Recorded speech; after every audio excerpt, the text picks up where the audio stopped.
In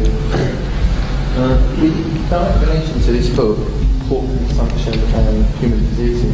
Could you first introduce yourself, please? Name Qureshi. Name Qureshi from? Good. From Greenfield. You are an Ahmadiyya? Yeah. Okay. But you're not wearing any cap in the mosque or you're... So I thought perhaps you're not an Ahmadiyya. Please. Yeah. In future, when you go to a place, you should behave like the situation demands. And in places of worship, you should be respectful in the manner as has been manifestly told by the Holy Quran and the Sunnah. For example, when you go to a British court, you can't wear a cap. You won't be fired at all, will you? Because their way of respect is this, that when you appear before the judges, you shouldn't wear caps.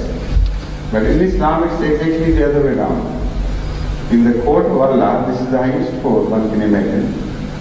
The Muslims are supposed to wear caps and come with headdresses. But perhaps you didn't know that, so in future, please, you could take note of that.